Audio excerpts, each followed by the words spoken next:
1932 ලෝකය තවමත් කාලය ගැන සිහින දකිද්දී එක් මිනිසෙක් කාලය පාලනය කරන්න උත්සාහ කළා.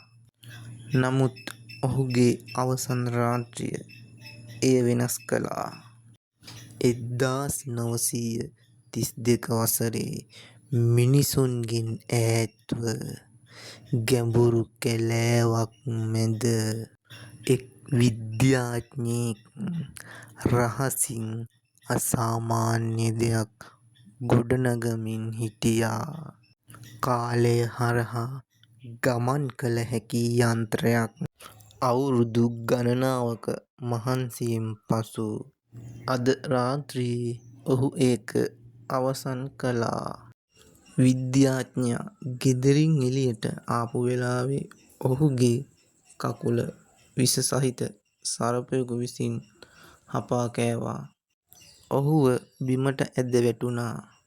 හුස්ම ගන්න බැරිව අඳුරු කැලෑව තුළ ඔහුගේ ශරීරය ක්‍රමයෙන් නිශ්චල වුණා. ඔහුගේ ජීවිතයේ විශාලතම සොයා ගැනීම අත ළඟ තිබුණත් ඒ මොහොතේම සියල්ල අවසන් වුණා.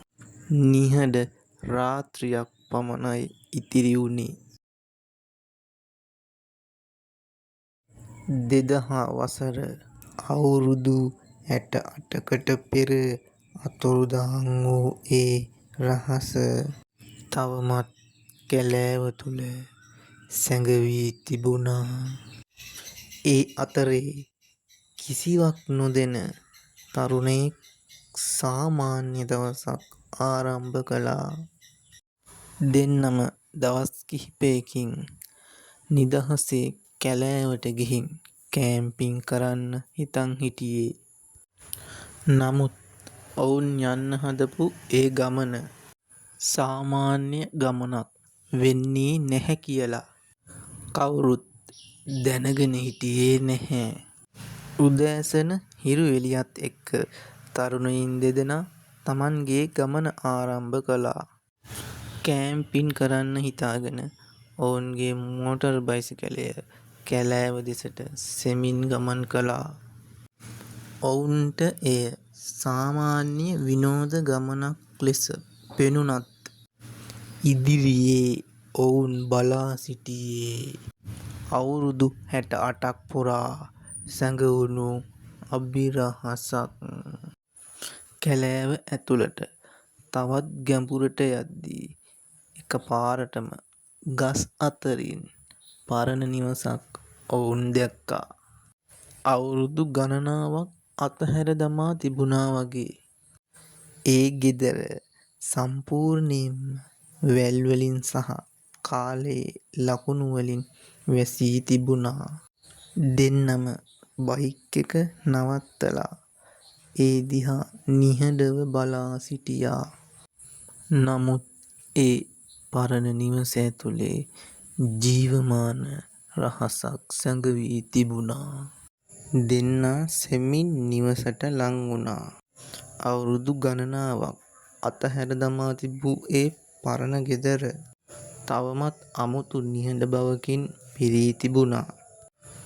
කැඩුණු ජනෙල්, වැල් වලින් වැසුණු බිත්ති, ඒ හැමදේම දකිද්දී ඔවුන්ගේ හිතට අමුතු බියක් දැනෙන්න පටන් ගත්තා.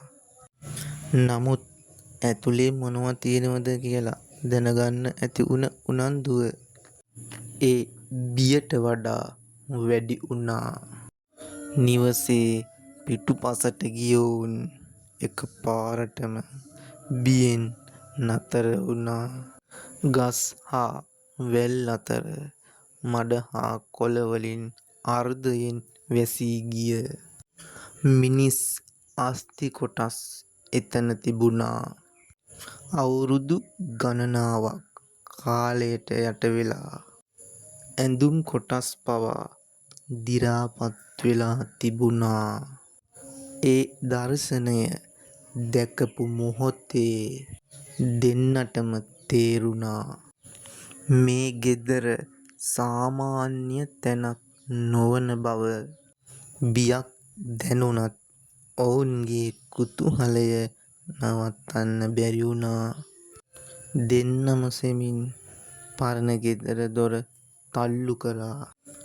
දොරෙන් නැගුණු කර්කශ හඬත් එක්ක අවුරුදු ගණනාවක් වැසී තිබුණු අඳුරු නිහඬතාව ඔවුන් ඉදිරියට විවෘත වුණා. දූවිලි, කැඩුණු බඩු හා කාලයෙන් විනාශ වූ කාමර අතරින් ඔවුන් සෙමින් ඇතුළට ගියා. නමුත් ඒ ගෙදර යට සැඟවුණු දෙය ගැන ඔවුන්ට තවමත් කිසිම අදහසක් තිබුණේ නැහැ. එක පාරටම ඔවුන් යට තිබුණු පරණ ලී බිම කැඩිලා ගියා. ඔවුන්ටත් නොදැනීම ඔවුන්ගේ පසුපස ආ බලු පැටියාත් සමග ඔවුන් අඳුරු පහළකට කඩාගෙන වැටුණා. දූවිලි සහ ලී කැබිලි අතරින් සැඟවුණු රහස් විද්‍යාගාරය ඔවුන් ඉදිරියේ මතු වුණා.